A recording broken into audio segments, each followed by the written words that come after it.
Villain can be লাভার পর্ব ৫ লিখেছেন মিথুবুরি। টাকার বৃষ্টি হচ্ছে, শুনেছেন কখনো? দূর নীলে ঘেরা আকাশ চিরে বৃষ্টির মতো অঝরে টাকা ঝরবে, আর সেগুলো মানুষ দু হাতে ভরে কুড়াবে, যেন বর্ষার মৌসুমে আম কুড়াচ্ছে বালতি নিয়ে। ব্যাপারটা কিছুটা ঠাকুমার জুলির মতো না? হ্যাঁ, সে অবাস্তব ঘটনাই বাস্তব রূপে ধরা দিয়েছে করাইল বস্তির মানুষদের কাছে। এপ্রিলের ভ্যাপসা গরমে শুকিয়ে কাঠ হয়ে যাওয়া হৃদয় ছেয়ে যায় শীতলতা। অভাবের কারণে দুবেলা পেট ভরে খেতে না পারা মানুষগুলোর হাতে এখন নতুন নতুন হাজার টাকার নোটে হাত ভর্তি হয়ে আছে। করাইল বস্তি ঢাকার সবচেয়ে বড় বস্তি হিসেবে পরিচিত। এই বস্তিতে অন্তত লাখখানেক লোকের বসবাস, যাদের অনেকেই নদী ভাঙনের শিকার হয়ে এখানে আশ্রয় নিয়েছে। শিরশিরে অনুভূতিতে ভিজে গেল সকলের চোখ। ঠোঁটের কোণে স্পষ্ট প্রশান্তিময় হাসি। সকলের ঠোঁট গহ্বরের ফাঁক গলে ছুটে চলল প্রাপ্তির হাসি, যে হাসি মিশে গেল আকাশে বাতাসে। সকলে দুহাত তুলে দোয়া করছে সেই অজ্ঞাত মানবের জন্য, যে ফেরেশতার মতো এসে দুর্দিনে তাদের পাশে দাঁড়িয়েছে। আজ করাইল বস্তিতে ঈদের চাঁদ নয়, যেন স্বয়ং চাঁদই নেমে এসেছিল। সকালবেলা 10:30টার দিকে হঠাৎ একটি হেলিকপ্টার বস্তির আকাশে বারবার চক্কর দিতে থাকে। নিচু দিয়ে উড়ার কারণে বস্তিবাসীর মনে সন্দেহ আর আতঙ্ক জাগে। অনেকেই স্থানীয় থানায় খবর দেয়, বাকিরা দল বেঁধে হেলিকপ্টারের গতিবিধি পর্যবেক্ষণ করতে থাকে। হঠাৎই হেলিকপ্টার থেকে টাকার বৃষ্টি নামতে শুরু করে। সোনালি আলোয় ঝলমল করা টাকার নোটগুলো মাটিতে পড়তেই সকলে হতবাক। কিছুক্ষণেই মাটির স্তর ঢাকা পড়ে ঝকঝকে টাকায়। বিস্ময়ে কুঁকড়ে থাকা বস্তিবাসীরা কিছুক্ষণ পরই সে টাকাগুলো লুফে নেয়। কেউ হাসে, কেউ কাঁদে। কেউ একজন এই বস্তির জন্য এমন অকল্পনীয় উপহার দিল, যা সবাইকে আবেগে ভাসিয়ে দিল।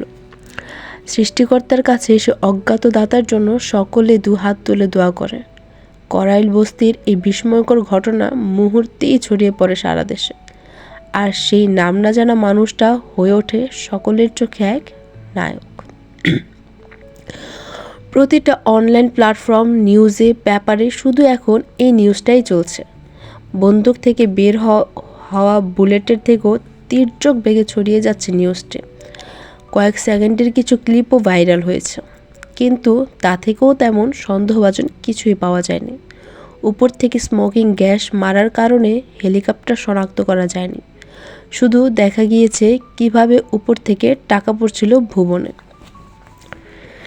ডেস্কের ওপরে থাকা পেপার ব্যাগটি টিভিতে ছুঁড়ে মারে প্রেম। মুহূর্তে খণ্ড খণ্ড ডিসপ্লের টুকরোগুলো মেঝেতে ছড়িয়ে ছিটিয়ে পড়ে। সকল অফিসার ভয়ে তটস্থ হয়ে যায় শুকনো ডোক গিলে। মাহাব সকলকে ইশারা দেয় কেবিন থেকে বেরিয়ে যাওয়ার জন্য। প্রেম রাগে ফুঁসতে থাকে। নিজের চুল দু হাতে টেনে ধরে চেঁচাতে থাকে উন্মাদের মতো। একটুর জন্য ধরতে পারলাম না। উফ, এত বড় ব্লান্ডার কিভাবে করলাম আমি। প্রেমের গলার পাশ দিয়ে সরু ঘামের স্রোত বইছে।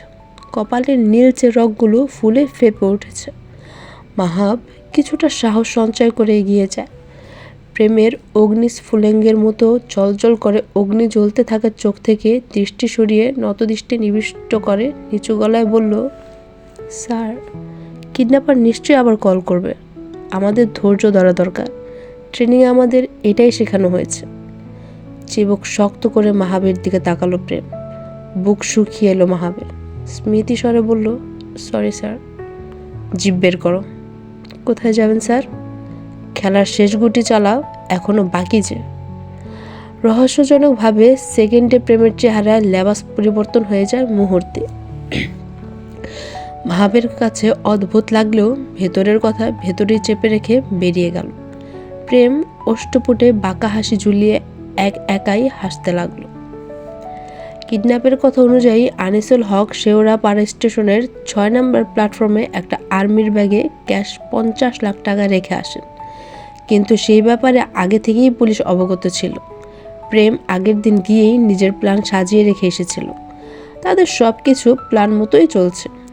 পুলিশ এবং সিআইডি সংমিশ্রণের টিম তৈরি করা হয়। তারা কিডন্যাপারকে ধরার জন্য নিজেদের মতো প্ল্যান সাজায়। ছদ্মবেশে পুরো স্টেশনে বিছিয়ে যায় পুলিশেরা।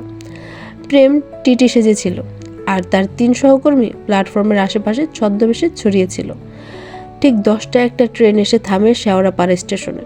সকলে অ্যালার্ট হয়ে যায় তৎক্ষণাৎ। ঠিক তখনই ট্রেন থেকে অনেক মিলিটারি নেমে আসে। তারা সদ্য ট্রেনিং শেষে ফিরেছে, আর সেই সুযোগ কাজে লাগায় মাস্টারমাইন্ড কিডন্যাপার, যে নিজেও মিলিটারি ড্রেস পরেছিল। সকলের ভিড়ে মিশে সে ওই ব্যাগটি নিয়ে পালিয়ে যায়। পুলিশ ব্যাগটি না পেয়ে কিডন্যাপারকে খুঁজতে থাকে, কিন্তু তার আগেই কিডন্যাপার টাকার ব্যাগ নিয়ে পালিয়ে যায় সকলের চোখ ফাঁকি দিয়ে। ঠিক তারপরেই করাইল বস্তিতে উপর থেকে হেলিকপ্টারের টাকা ফেলা হয়। টেরেসের সাদা প্রিমিয়াম গ্লাসে প্রকৃতি থেকে আগত ফ্রেশ হাওয়াগুলো বারবার বাড়ি খাচ্ছে, ফলে মৃদু শব্দের সৃষ্টি হচ্ছে। পর্দার ফাঁক গুলিয়ে টিপ টিপ করে আলো আছড়ে পড়ছে সাদা টাইলে। ফলস্বরূপ আলোক রশ্মির প্রতিফল তৈরি হচ্ছে। তীর্যক রশ্মির চোখে পড়তেই পিটপিট করে চোখ মেলে লাস্যময়ী রমণী এলিজাবেথ। নড়তে চাইলে অনুভব করে কারোর শক্ত বাঁধনে আটকা পড়ে আছে সে। কেউ আষ্টে পিষ্টে জড়িয়ে রেখেছে নিজের সাথে তাকে। শরীরের জামাগুলো অযত্নে ফ্লোরে ছড়িয়ে ছিটিয়ে পড়ে আছে। মস্তিষ্ক জাগ্রত হয় এলিজাবেথের। একটুও নড়াচড়া করল না, স্তব্ধ নিশ্চুপ হয়ে থাকলো কিছুক্ষণ। শুধু চোখের কার্নিশ বেয়ে উষ্ণ তরল বেয়ে পড়ছে। এলিজাবেথ কাল রাতেও পারেনি নিজেকে বাঁচাতে। হারিয়েছে নিজের নারী সম্পদ আবারও। শ্রাবণের ধারা স্রোতে টইটম্বুর হয়ে আঁখি যুগল ঘোলাটে হয়ে আসে। মস্তিষ্কে নিউরনে থালা বাসন ঝামাঘষার ক্রিং ক্রিং শব্দে ঝাঁঝরা হয়ে যাচ্ছে। তবুও চোখের পাতা ফেলেন এলিজাবেথ। ফ্ল্যাশব্যাকের মতো সেই পাশবিক নির্যাতনের দৃশ্যগুলো প্রতিফলিত হতে থাকে চোখের সামনে। রিচার্ডের বাহুডোরে আবদ্ধ হয়ে আছে এলিজাবেথ। রিচার্ডের ঠোঁট গহ্বরের ফাঁক গলিয়ে আসা উষ্ণ নিঃশ্বাসগুলি আছড়ে পড়ছে এলিজাবেথের কানের লতিতে। একবারের জন্য ঘুরে তাকায় না এলিজাবেথ রিচার্ডের দিকে। এলিজাবেথের এক হাত এখনো গায়ের ওড়না দিয়ে খাটের সাথে বাঁধা। নাকের সরু পথে লাল তরল শুকিয়ে জমাট বেঁধে আছে। চিবুকে দানবীয় হাতের আঙ্গুলের ছাপ। ছোট্টবেলার সেই স্বপ্নের মতো দিনগুলোর কথা মনে করে ফুপিয়ে উঠল এলিজাবেথ। ভাগ্যের নির্মম পরিহাস আজ তাকে কোথা থেকে কোথায় নিয়ে এসেছে। কান্নার ফলে যুবথুবু করে কাঁপতে থাকে এলিজাবেথের গরণ। ফলস্বরূপ চোখের পাতায় আদরে পরশ বোলানো ঘুমটুকু আর ধরে রাখতে পারল না রিচার্ড। শেষমেশ তন্দ্রা কেটে কাঁচা ঘুমের ইস্তেফা ঘটল এলিজাবেথের ফুপানিতে। সকাল সকাল এলিজাবেথের কান্নার শব্দ আর শরীরের প্রতিটা ঝাঁকুনি রিচার্ডের কর্ণগহ্বরে ইস্পাত দাঁড়ানো শব্দের মতো লাগছে। চোখের কার্নিশের রগগুলো হিংস্র হয়ে জেগে ফুলে ফেপে ওঠে। নিজের বাহুডোর থেকে পা দিয়ে লাথি মেরে সরিয়ে দেয় এলিজাবেথকে। এলিজাবেথের ক্ষত শরীরটি ছিটকে গিয়ে পড়ে বেড সাইডে। বিশাল আকৃতি বেড হওয়ায় নিচে পড়েনি এলিজাবেথ। একে তো টানা 2 রাত যাবৎ ঘুম নেই, সে সঙ্গে শরীরের উপর পাশবিক অমানবিক নির্যাতন। নিজেকে আর সংযম রাখতে পারল না এলিজাবেথ। হাউমাউ করে কাঁদতে থাকে, কিন্তু এই যান্ত্রিক মানবের কাছে যা বিষের ফলার মতো, বিরক্তিকর আর ন্যাকামো। একটুও বিচলিত করছে না রিচার্ডকে এলিজাবেথের নীল হয়ে যাওয়া মুখশ্রী, ভেতরে শুকিয়ে কাঠ হয়ে যাওয়া বক্ষপিঞ্জর। উঠে বসল রিচার্ড। কপালের মধ্যেও বাঘ প্রসারিত হয় বিরক্তিকর শুকনো ভাজে ভাজে। এলিজাবেথের ভেতরে জমাট বেঁধে থাকা কষ্টগুলো অগ্নিস্ফুলিঙ্গের মতো দাউ দাউ করে জ্বলে উঠল। মেরে ফেলুন না আমাকে, মেরে ফেলুন। এভাবে তিলে তিলে শেষ করার চেয়ে মেরে ফেলা অনেক ভালো। আপনার মতো জানোয়ারের সংস্পর্শে থাকা প্রতিটা মুহূর্ত কলঙ্কিত হচ্ছে আমি। এভাবে বাঁচতে চাই না আমি। এর থেকে মৃত্যু শ্রেয় আমার জন্য। সকাল সকাল পর্যাপ্ত ঘুমের অভাব হলে সাধারণ সকলের মেজাজই চটে থাকে, কিন্তু সেখানে যদি হয় কোনো হার্টলেস, হিংস্র, নরখাদক, দানবীয় মানব, তাহলে তো প্রসঙ্গ সেখানে সমঝোতার বাহিরে। রিচার্ডের মেজাজ তীর তীর করে বেড়ে গিয়ে ঠেকল মস্তিষ্কের উপরিভাগের পাতলা চামড়ার তালুতে। থমকে যাওয়া মস্তিষ্কটা ফিরে গেল তার চিরাচরিত পৈশাচিক আত্মায়। রিচার্ড গম্ভীর জঙ্গলে রাজ করা হিংস্র জন্তুর মতো ঝাঁপিয়ে পড়ল আড়ষ্ট এলিজাবেথের উপর। হাতের বাঁধন খুলে চুলের মুঠি ধরে টেনে নিয়ে আসে নিজের কাছে। কণ্ঠস্বর থেকে উবে যায় ঘুমের লেশ বিশেষ। কর্কশ গলায় চেঁচিয়ে উঠল এলিজাবেথের কাঁপছে গলা চেপে ধরে, আই ওয়ার্ন ইউ, আমার সাথে কেউ এভাবে কথা বলে না। এলিজাবেথ জীবনে এমন ভারী স্বর আগে কখনো শুনেছে বলে স্মরণ করতে পারল না।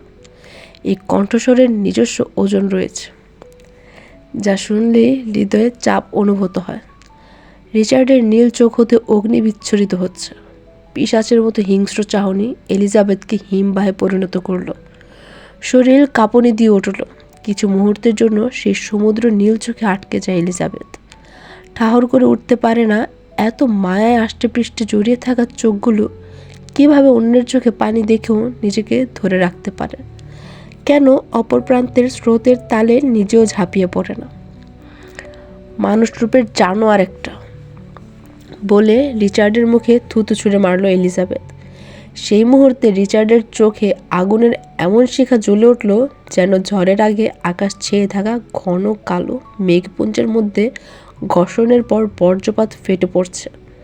রিচার্ডের অবয়বটাও ঠিক সে বজ্রপাতের মতো জ্বলছে উঠল, আলো আর আগুনের অস্থির খেলায় দগ্ধ। রিচার্ড বেড কেন্দ্রিক ছোট ক্যাবিনেটের ড্রয়ার থেকে রিভলভার বের করে সরাসরি তাক করে এলিজাবেথের ললাটে। কোনো ভাববন্তর নেই এলিজাবেথের চাহনিতে। শক্ত হয়ে চেয়ে থাকে রিচার্ডের চওড়া তামুকে। মাথায় তাক করে রাখা সাইলেন্সারযুক্ত রিভলভারের সেফটি লক খুলে ট্রিগারে আঙ্গুল বসালো রিচার্ড। ট্রিগার প্রেসের সেই ভয়ঙ্কর শব্দে তাতে দাঁত চেপে চোখ মুখ কুঁচকে ফেলে এলিজাবেথ। ভয়ে ঠোঁট কাঁপতে থাকে। সেটা দেখে রিচার্ডের ওষ্ঠপুটে কোনো পৈশাচিক হাসির রেশম দেখা দিল। ঠিক এতটুকু মৃত্যুর ভয় সে দেখতে চেয়েছিল এলিজাবেথের অবয়বে। মৃত্যুর জন্য প্রস্তুতি নিয়ে রেখেছিল এলিজাবেথ। ভেবেছিল এই বুঝি বন্দুকের গুলি কপালের শুকনো চামড়ার ভাঁজ ভেদ করে গোল ছোট বলেন না মস্তিষ্কটাকে ছিন্নবন্ন করে খুলি ফাঁক করে বেরোবে, ঢলে পড়বে এলিজাবেথের মৃত্যুর কোলে, রক্ষা পাবে এই রক্ষিতা নামক অভিশপ্ত জীবন থেকে, অন্ধকারের অভিশপ্ত মহারাজের কাছ থেকে। তবে তেমন কিছুই অনুভূত হলো না এলিজাবেথের। আটকে রাখা দম ছেড়ে চোখ খুলতেই প্রথমে দেখতে পেল রিচার্ডের কালচে ঠোঁটের বাঁকা হাসি। আবারও চোখ ভিজে এলো এলিজাবেথের। জীবনের এই অবিচ্ছেদ্য পরিণতি মেনে নিয়ে সে মরেনি, রক্ষা পায়নি এই নরখাদক জীবন থেকে। নারীর শরীরের মূল্য বুঝি এতটাই নস্যি আপনাদের কাছে যে টাকার বিনিময়েও কেনা যায়? এলিজাবেথের কণ্ঠে ছিল না কোনো প্রাণ, না ছিল কোনো গম্ভীর্যতা। সেই নিস্তেজ অনুভূতি শূন্য কথার বিপরীতে রিচার্ডের কাট জবাব। তাতে দাঁত মিশে চিবিয়ে চিবিয়ে বলল, যারা ইজ্জত রাখতে জানে না তাদের মুখে ইজ্জতের কথা মানায় না। বিশেষ করে নারীদের মুখে তাদের ইজ্জতের কথা তো নাই। ওরা শুধু ধ্বংস করতে জানে, ধ্বংস। জানোয়ার। No red, I am worse more than your thoughts. রিচার্ডের গা ছাড়া জবাবে ঘৃণায় মুখ ফিরিয়ে নেয় এলিজাবেথ। গলা ছেড়ে চেঁচিয়ে বলল, আমার নাম এলিজাবেথ, রেড নই আমি। এলিজাবেথের ফিরিয়ে নেওয়া মুখ প্যালব হাতে নিজের দিকে ফেরালো রিচার্ড। এলিজাবেথের ময়ূরের পাখার মতো সুগভীর নিকষ কালো চোখের পাপড়ি জোড়া রুক্ষ খসখসে হাতে ভিজিয়ে দিল রিচার্ড। মাথার পেছনে হাত দিয়ে মুষ্টিময় করে রাখা চুল থেকে হাত সরিয়ে ফেললে সাথে সাথে ঝুলে থাকা নিস্তেজ দেহ গাছ থেকে শুকিয়ে ঝরে পড়া শুকনো পাতার মতো আছড়ে পড়ে কটনের বালিশে। অতি ঘন লাল রেশমি চুলগুলো পিছিয়ে বালিশের জায়গা দখল করে নিল। চোখ মুখ খিচে দম আটকে রাখে এলিজাবেথ। রিচার্ড ডুব দিল এলিজাবেথের চুলে। সূর্যের পাশে দাঁড়িয়ে থাকা সৈন্যদের মতো লালচে রেখায় সাজানো কাটা কাটা চুল। রিচার্ড তার সরু নাক এলিজাবেথের চুলের ভাঁজে ঘষে নিতে থাকে। দীর্ঘ টানে শুষে নেয় প্রতিটি গ্রান। প্রতিটি শ্বাস যেন তার কাছে নতুন কোনো পৃথিবীর দরজা খুলে দেয়। চুলের গন্ধে বিভোর হতে হতে ধীরে ধীরে এগিয়ে যায় এলিজাবেথের আরও কাছে। যেন এই নৈকট্যে লুকিয়ে আছে তার সমস্ত আরাধনার উৎস। এলিজাবেথের কোমল পাতলা কানের লতিতে রিচার্ডের হিমশীতল নাকের ডগা লাগতেই কেঁপে উঠল এলিজাবেথের গঠন। দু হাতে খামচে ধরে বিছানার বেডশিট। অভিশপ্ত আরেকটি প্রহরের সূচনা ভেবে বুক শুকিয়ে গেল। রিচার্ড এলিজাবেথের নাকের কাছে মুখ নিয়ে পুরুষালী গুরুগম্ভীর হুইস্কি ভয়েসে বলে গেল, I could not be bothered to spare a thought or a glance for that. He will remain red forever from now on. Got it? দ্বিতীয়বারের মতো একটা নোংরা বস্তুর মতো এলিজাবেথকে নিজের থেকে ধাক্কা দিয়ে সরিয়ে কোমরে টাওয়াল পেঁচিয়ে ওয়াশরুমে চলে যায় রিচার্ড। বালিশে মুখ গুজে আবারও ফুপিয়ে উঠল এলিজাবেথ। শান্তিনিকেতনে এলিজাবেথ নেই আজ 3 দিন। এই 3 দিন ঘর থেকে বের হয়নি ইকবাল সাহেব। তবে তাতেও কোনো অনুশোচনার দেখা মেলেনি সবিতা বেগমের মাঝে। দিব্যি আছে, বরঞ্চ মনে মনে খুবই খুশি হয়েছে। তবে এখন সংসারের কাজের চাপ পুরোটাই এসে পড়েছে তার উপর। গত 8 বছরে রান্নাঘরে খুব কমই দেখা গিয়েছে সবিতা বেগমকে।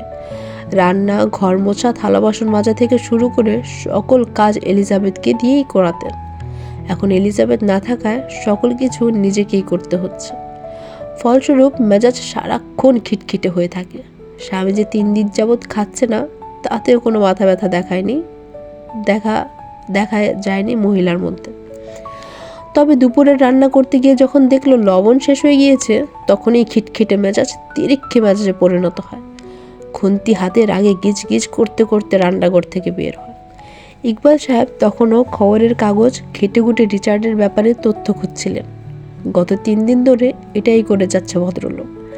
রিচার্ডের ব্যাপারে কোনো এমন কিছুই জানে না ভদ্রলোক, যেটা রেস ধরে রিচার্ডের কাছে যেতে পারবে। তাই কোনো উপায়ন্তর না পেয়ে পুরনো সকল পেপার জোগাড় করে ঘাঁটতে থাকে। এত বড় গ্যাংস্টার, নিশ্চয়ই কোনো না কোনো খবর পাওয়া যাবে সেই আশাতে। তখনই রুমে আসে সবিতা বেগম। এসেই ছোমের হাত থেকে খবরের কাগজ নিয়ে যায়।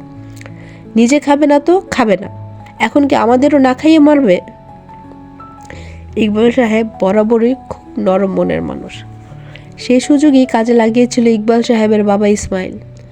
জোর করে নিজের থেকেও বয়সে বড় সবিতা বেগমের সাথে বিয়ে দেয় শুধুমাত্র বন্ধুর কাছে দেওয়া কথা রাখার জন্য। বাবার দেওয়া কথা ইকবাল সাহেবও ফেলতে পারেনি। তাই তো 25 বছর ধরে সবিতা বেগমের মতো একজন ছোট মস্তিষ্কের মানুষের সাথে সংসার করছে। স্ত্রীর দিকে চোখ গরম করে তাকালেন ইকবাল সাহেব। কাগজটা দাও সবিতা। দেয় না সবিতা বেগম, উল্টো আরও জোরে চেঁচালো, পরের মেয়ের চিন্তায় শোকে মরে যাচ্ছ? নিজের ছেলেকে কালকে থেকে বাড়ি ফিরছে না, সেটা কি একবারও খোঁজ নিয়ে দেখেছ? টান দিয়ে পেপারটি নিয়ে নেয় ইকবাল সাহেব। তাচ্ছিল্যের হাসি দিয়ে বলল, কোথায় আর থাকবে তোমার গুণধর ছেলে? গিয়ে দেখো মদ খেয়ে রাস্তায় ঘুমিয়ে আছে। তুমি বাবা না অন্য কিছু? ছেলের জন্য একটুও চিন্তা হয় না তোমার? সারা জীবন শরীরে জড়িয়ে রাখা নর্মতার চাদর আজ ছুঁড়ে ফেলে শক্ত গলায় চেঁচিয়ে উঠল ইকবাল সাহেব, তুমিও তো একটা মা হয়ে আরেকটা মায়ের মেয়েকে কিভাবে পারলে ধ্বংসের মুখে ঠেলে দিতে? বুক কাঁপলো না তোমার একবারের জন্য? মাতৃমন বাধা দেয়নি তোমাকে? একবার ভেবে দেখেছ আমার ফুলের মতো বাচ্চাটার ওপর এখন কি পাশবিক নির্যাতন হচ্ছে? একটা মেয়ে হয়ে বুঝতে পারছো না সে কষ্টটা? আজ যদি আমাদের ইব্রাতের সাথে এমন হতো, তখন কি পারতে এত স্বাভাবিক থাকতে? কত আশা করে এলিসা আমার হাত তুলে দিয়ে গিয়েছিল পবিত্র ফুলটাকে। আমি পারিনি আমার কথা রাখতে। ঘৃণা হচ্ছে আমার নিজের ওপর। আমি চোখ বন্ধ করতে পারছি না। আমি চোখ বন্ধ করলে এলিজাবেথের সে করুণ চাহনি ভেসে ওঠে চোখের সামনে। ঘৃণা করে আমি তোমাদের, ঘৃণা। চোখের জল মুছতে মুছতে ঘর থেকে বেরিয়ে গেল ইকবাল সাহেব। সবিতা বেগম স্তব্ধ জমে যায়। চোখের পলক পড়ছে না, এখনো এক দৃষ্টিতে সামনে তাকিয়ে আছে। পর্দার আড়াল থেকে ইব্রাত বেরিয়ে আসে। কাঁধে কারোর হাতের স্পর্শে অচেতন হয়ে ফিরে সবিতা বেগম। পেছন ফিরে তাকাতেই ইব্রাতের দিকে। ইব্রাতের চোখের পাতা কাঁপছে। আম্মু, এলিজাবেথের জায়গায় আমি হলেও কি তুমি এমন কঠিন হয়ে থাকতে? মেয়েকে বুকের সাথে চেপে ধরল সবিতা বেগম। বুকের সাথে মিশিয়ে রেখে বলল, আমার লাশের উপর দিয়ে তোকে নিয়ে যেতে হতো মা। ইব্রাতের গলা ভেজা। বলল, তাহলে এলিজাবেথকে কেন নিয়ে যেতে দিল আম্মু? ইবরাতকে বুকে থেকে ঝাড়া মেরে সরিয়ে দিল সবিতা বেগম। রুষ্ট গলায় বলল, যা করেছি সব তোরই জন্য। এভাবে বাপের মতো রূপ ধরিস না ইবরাত। তখন তুই এলিজাবেথকে বোন হিসেবে শিকার যাসনি। তখন ইজ্জতের ভয় চেপে বসেছিল আম্মু। কিন্তু প্রতিটা নারীর কাছেই তো তাদের চরিত্র খুবই মূল্যবান। আমার এখন খুব কষ্ট হচ্ছে আম্মু। এলিজাবেথকে ওর রূপের জন্য হিংসা করলো, ওর এত বড় ক্ষতি হোক কখনো চায়নি। আবার আমার জীবন বাঁচাতে গিয়ে নিজেকে বিসর্জন দিয়েছে এলিজাবেথ। সবিতা বেগম কোনো প্রত্যুত্তর না করে হনহনিয়ে চলে যায়, যেন সেও সম্মুখীন হতে চাইছে না নিজের বিবেকের কাছে। ইবরাত মায়ের চলে যাওয়ার দিকে ঠোঁট গোল করে ফোঁস নিঃশ্বাস ছাড়ল। ভেতরে ভেতরে দুমড়ে মুচড়ে যাচ্ছে আত্মগ্লানিতে। সব থেকে বড় আদালত হলো মানুষের বিবেক, যেখানে কোনো বিরোধী পক্ষের আইনজীবীর প্রয়োজন হয় না অন্যায়গুলোকে টেনে টুনে সামনে আনার জন্য। বিবেকের কাঠগড়াই যথেষ্ট। দুপুর গড়িয়ে বিকাল হলো। তথ্যমন্ত্রীর আবাসভূমি এখন একটি ঝড় বস্তুতে পরিণত হয়েছে। এত বড় অট্টালিকা, গার্ড, মেড, আত্মীয় স্বজনে গিজগিজ করছে। সব কিছু থাকার পরও যেন প্রাণ নেই কোথাও। লিভিং রুমের ডিভানে গায়ে নিয়ে শূন্যে তাকিয়ে আছে আনিসুল হক। একটু আগে হসপিটাল থেকে এসেছেন। ওনার স্ত্রীকে বর্তমানে লাইফ সাপোর্টে রাখা হয়েছে। ধীরে ধীরে কালো আধারে তলিয়ে যাচ্ছে তার হাসি খুশি পরিবার। অফ সিজনের বৃষ্টির মতো মুষলধারে বৃষ্টি এসে ভাসিয়ে দিয়ে গিয়েছে তার সাজানো বাগান। গ্রামীণ সমাজে সবার মুখে মুখে একটা প্রচলিত প্রবাদ আছে, কারোর পৌষ মাস তো কারোর সর্বনাশ। ঠিক তেমনি এখন আনিসুল হকের সর্বনাশ চলছে। আর পৌষ মাসের মিষ্টি রোদে গা ভেজাচ্ছে বস্তিবাসীরা। সকালের ওই ঘটনার পুনরাবৃত্তি ঘটে কিছু মুহূর্ত আগে, তবে এবার ভিন্ন স্থানে। নিউ মার্কেটের পাশের বস্তিতে আবারও টাকার বৃষ্টিপাত হয়, যা তুমুলভাবে সাড়া তুলে দিয়েছে পুরো দেশে। তবে এখনও এর সূত্রপাত পাওয়া যায়নি। তথ্যমন্ত্রী আনিসুল হকের ছেলের নিখোঁজের খবর ধামাচাপা পড়ে যায় এই ঘটনায়। এখন প্রতিটি নিউজের হেডলাইনে থাকছে গরিবের হিরো। কমিশনার চুপচাপ পাশের সোফায় বসে আছে। এত চেষ্টা করেও এখনও চুল সমপরিমাণ কোনো তথ্য পাওয়া যায়নি। পুরো পুলিশ ফোর্স লাগিয়ে দেওয়া হয়েছে। সকলের রাতের ঘুম নাওয়া খাওয়া হারাম হয়ে গিয়েছে। প্রতিটি জায়গায় আবারও নতুন করে শুরু থেকে চিরুনি তল্লাশি দেওয়া হচ্ছে। মনস্টার স্টিকারে মডিফাই করা দামি বাইকটি এসে জোরে ব্রেক কষল সদর দরজার সামনে। মাথা থেকে হেলমেট খুলে উস্কো খুস্কো চুলগুলোকে হাত দিয়ে আঁচড়ে ঠিক করে নিল প্রেম। কালো সিল্কি চুলগুলো দক্ষিণের ধমকা হাওয়ায় উড়ু উড়ু করছে। বাইকের চাবি তর্জনীতে ঘোরাতে ঘোরাতে ব্যগ্র পায়ে ভেতরে হেঁটে যায় প্রেম। লিভিং এরিয়ায় পা রাখার আগে 2 সেকেন্ড দাঁড়িয়ে ফুরফুরে মেজাজ গম্ভীরতায় ঢেকে আবারও সামনে পা বাড়ায়। গিয়ে বসলো সরাসরি কমিশনারের সামনে। কমিশনার এ সময় প্রেমকে দেখে রসগোল্লার মতো গোল গোল চোখগুলো কিঞ্চিত ছোট করে তাকিয়ে গম গম গলায় বলল, এ সময় তুমি এখানে? বিপরীতে চমৎকার হাসি দিল প্রেম। সামনের ছোট টেবিল থেকে চায়ের কাপ নিয়ে আয়েশি ভঙ্গিতে চুমুক দিয়ে বলল, আসলাম কিডন্যাপার আর কোনো কল করেছে কিনা জানার জন্য। প্রেমের কথায় চোখ গরম করে তাকালেন কমিশনার। চিবিয়ে চিবিয়ে বলল, তো সেটা জানার জন্য তোমার এখানে আসতে হলো? তোমার কি মনে হয় টাকা নিয়ে যাওয়ার পর কিডন্যাপার আর কল দিবে? ব্যর্থতা কিন্তু আপনাদেরই স্যার। কি বলতে চাচ্ছ তুমি? আমি আগেই বলেছিলাম পুরো মিশনের দায়িত্ব আমাকে দেওয়া হোক। আপনারা যদি ক্ষমতা জাহিরের তাগিদে পড়ে না থেকে সম্পূর্ণ দায়িত্ব আমার উপর দিতেন, তাহলে আজকের মিশন সাকসেস হতো sir. Sorry for being so straight forward. বয়সে এত ছোট আর জুনিয়রের কাছ থেকে এমন কথায় চোয়াল শক্ত হলো কমিশনারের। রুষ্ট গলায় বললেন, তা কিভাবে মিশন সাকসেস করতে শুনি? যেটা আমরা 50 সদস্যের টিম মিলে করতে পারিনি, তা 4 সদস্যের তোমরা কিভাবে করতে? প্রেমের কণ্ঠস্বর খুবই স্বাভাবিক। বলল, আমি হলে সবার আগে সিসিটিভি ফুটেজ মনিটরিং করতাম। এবার চুপসে যায় কমিশনারের শক্ত চোয়াল। আসলেই তো আগে কারোর মাথায় স্টেশনের সিসিটিভি ফুটেজের কথা আসেনি। পরবর্তীতে আসলেও ততক্ষণে সেই সময়ের ফুটেজ মেমোরি থেকে কেটে ফেলে অপহরণকারীরা। প্রেম আরও কিছু বলতে যাবে তার আগেই আনিসুল বিরক্তিতে উচ্চারণ করে বললেন, আহ, থামবেন আপনারা? এখানে কি কৌতুক শোনাতে এসেছেন? স্যার, আপনি উত্তেজিত হবেন না, আপনার হার্টে প্রবলেম আছে। কমিশনারের কথা এবার নিজের নিয়ন্ত্রণ হারালো আনিসুল হক। ঠুকরে কেঁদে উঠলেন, চোখে পানি সমেত ভাঙা গলায় আওড়ালো, সাদমানুর যে হার্টের সমস্যা ছোট থেকে, আমার সাদমান অন্ধকারে ভয় পায়, প্যানিক অ্যাটাক হয়, আল্লাহ জানে কেমন আছে আমার ছেলে। প্রেম খুবই মনোযোগ দিয়ে শুনছিল আনিসুল হকের কথা। ভদ্রলোকের চোখের পানিকে মূল্যায়ন না করে বরঞ্চ ওনার বলা প্রতিটি কথার সাথে নিজের ভাবনার যোগসূত্রের সাথে মেলাতে থাকে প্রেম। হঠাৎ করে আনিসুল হকের মুঠোফোনে একটি মেসেজ আসে। সঙ্গে সঙ্গে মেসেজটি চেক করলো আনিসুল হক। মেসেজটি দেখা মাত্র মুখের রং পরিবর্তন হয়ে যায় আনিসুল হকের, রহস্যজনকভাবে। তিনি পরপর 3 বার শুকনো ঢোক গিলল, পরক্ষণেই সাথে সাথে ফোন পাঞ্জাবির পকেটে ঢুকিয়ে রাখে, যেন কিছুই হয়নি। তার দিকে উৎসুক হয়ে তাকিয়ে থাকা প্রেম আর কমিশনার দিকে তাকিয়ে ফেক হাম তুলে গমগমে গলায় বলল, আপনারা এখন আসতে পারেন, আমি একটু ঘুমাবো, বিশ্রামের প্রয়োজন আমার। এতক্ষণে ছেলের জন্য শোকে কাতর হয়ে থাকা মানুষটার হঠাৎ এমন গা ছাড়া ভঙ্গিতে তড়িঘড়ি করে দাঁড়িয়ে যাওয়া দেখে কিছুটা আশ্চর্য হলো বটে কমিশন। তবুও পাল্টা প্রশ্ন করার সাহস পেল না। প্রেম আর কমিশনার দুজনেই বেরিয়ে যায়। সকল মেয়েরা কিচেনে। রিচার্ড নিচে নামলে কেউই সামনে আসে না। কড়াকড়িভাবে নিষেধাজ্ঞা দেওয়া আছে এ ব্যাপারে। রিচার্ড, ন্যাসো, লুকাস মাত্রই বেসমেন্ট থেকে লিভিং এরিয়া এসে বসল। বাগানবাড়ি মাটির নিচে তৈরি করা হয়েছে রিচার্ডের গোপন আস্তানা। কিচেন থেকে উকিঝুঁকি দিয়ে অল্প বয়সী মেড নিশি রিচার্ড আর ন্যাসোকে দেখছে একটু পরপর। চোখে মুখে এক রাস বিস্ময়তা। কিশোরী নিশির কাছে মনে হয় সে বিদেশ আছে এবং কোনো বিদেশি বাড়িতে কাজ করে। যতবারই এলিজাবেথ, রিচার্ড, ন্যাসো, লুকাসকে দেখে ততবারই এই কথা মনে হয়। সুযোগ পেলেই নিশি এলিজাবেথের ঘরের আশেপাশে গিয়ে ঘুরঘুর করে এলিজাবেথের কণ্ঠস্বর শোনার জন্য। তার মধ্যে খুব আগ্রহ জানার এত সুন্দর মেয়ের কণ্ঠস্বর কেমন। কিন্তু এখনো পর্যন্ত এলিজাবেথের নিঃশ্বাসের শব্দ শুনতে পায়নি সে। এলিজাবেথের কাছে যাওয়া সকলের নিষেধ, শুধু রেশমা ব্যতীত।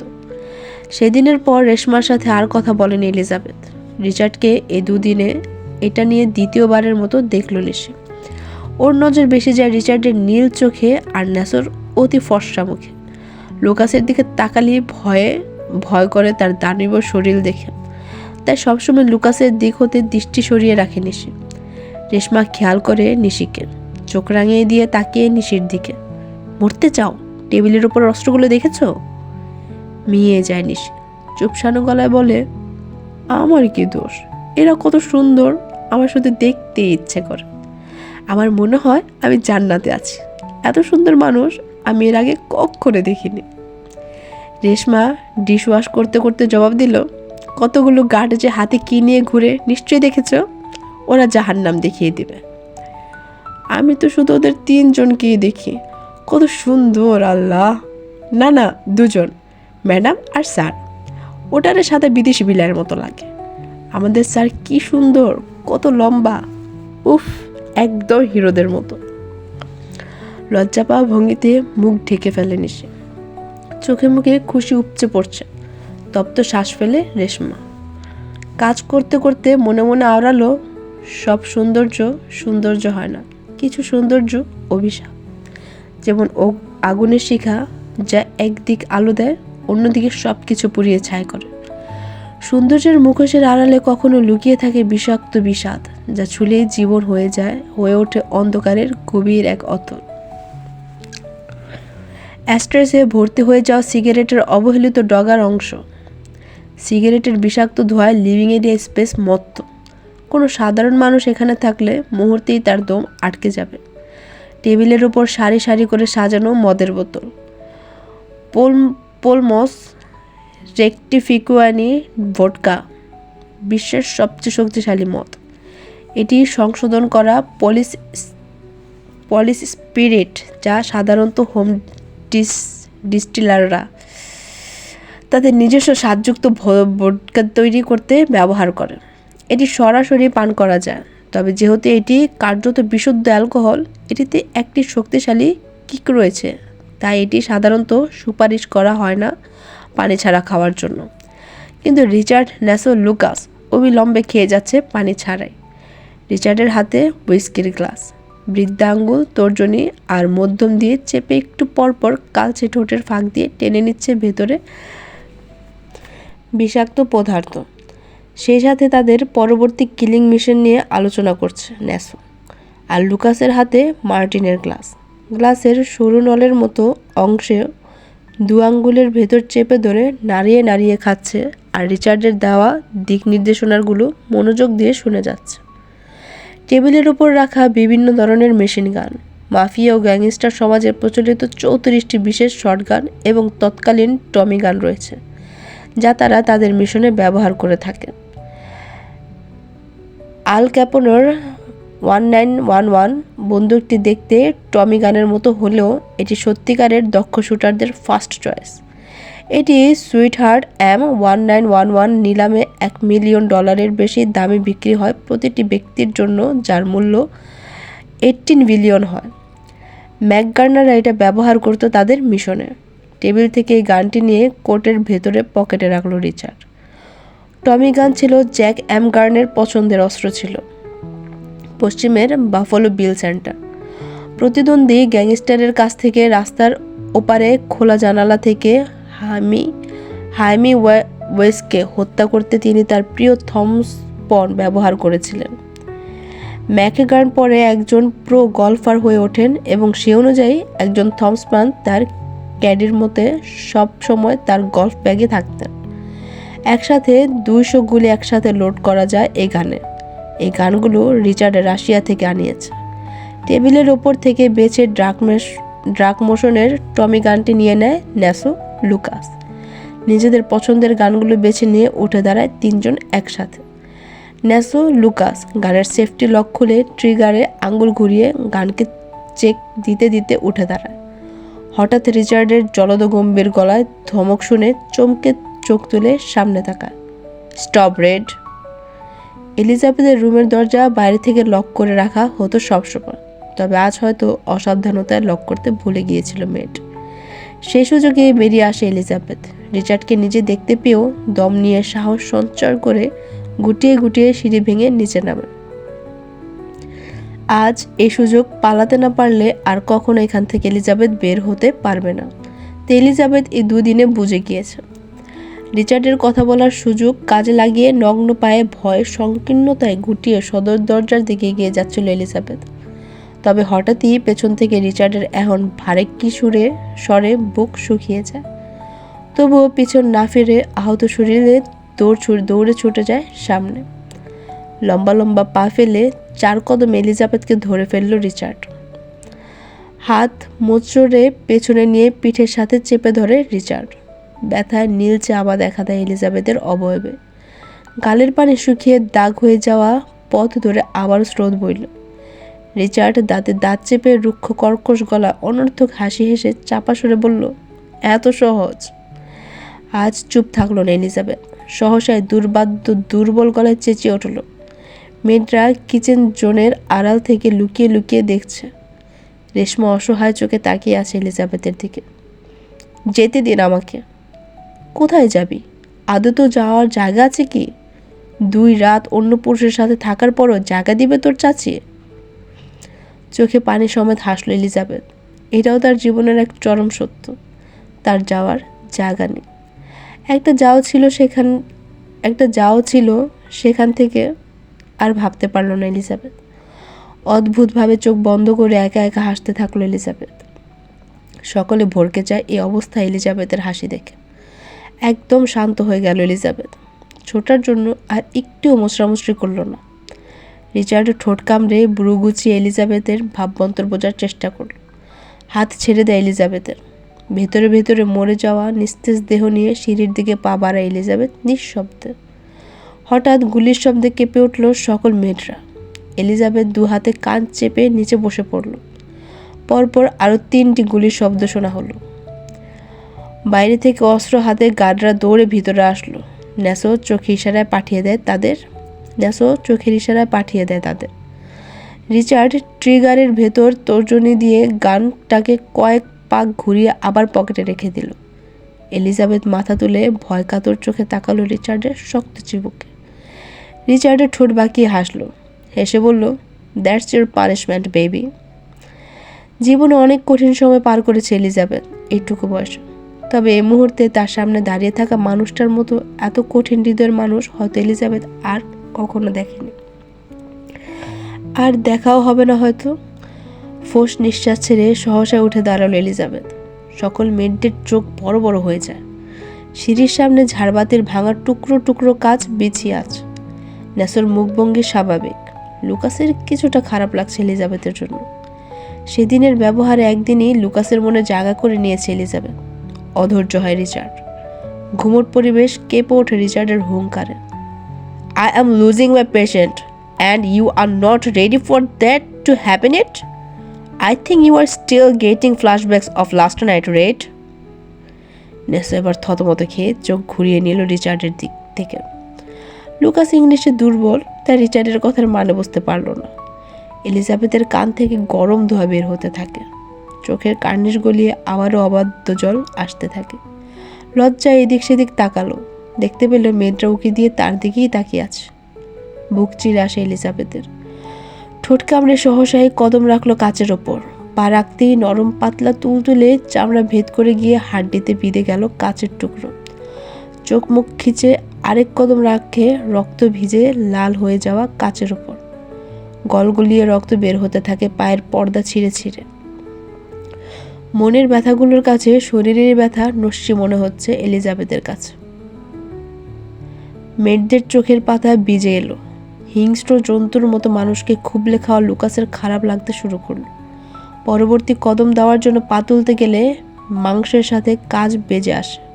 শরীর অসর হয়ে আসতে থাকে এলিজাবেথের অতিরিক্ত রক্তক্ষরণে। অবশিষ্ট পা আবারও ধারালো কাচের উপর রাখতে যাবে, তখনই অনুভব করে নিজেকে শূন্যে। চোখের সামনে অন্ধকার হয়ে আসে সব কিছু। রিচার্ডের কোলে ঢলে পড়ল সঙ্গে সঙ্গে এলিজাবেথ। রিচার্ড লম্বা লম্বা পা ফেলে এলিজাবেথকে নিয়ে উপরে চলে গেল। এলিজাবেথের পা থেকে পড়া ফোঁটা ফোঁটা রক্ত সিঁড়িতে পথ তৈরি করছে। সকলে হা করে তাকিয়ে রইল। চোয়াল ফাঁক হয়ে গেল লুকাসের। ন্যাসো লুকাসের ভুঁড়িতে পিস্তলের নল দিয়ে গুঁতা মেরে ঠেস মেরে বলল, নন guardare dall'altra parte i organizza intrattenimento degli ospiti। ওদিকে হা করে তাকিয়ে না থেকে অতিথি আপ্যায়নের ব্যবস্থা কর। আজ এ পর্যন্তই। অ্যান্ড সরি, লাস্টের ইতালিয়ান ভাষাটা আমার একটু ভুল হয়েছে, সো সরি। সবাই ভালো থাকবেন। আগামীতে আবার আসবো নতুন আরেকটি সুন্দর এবং রোমাঞ্চকর পর্ব নিয়ে। Please like, share and do subscribe. আমার ছোট্ট উপন্যাসী আমি।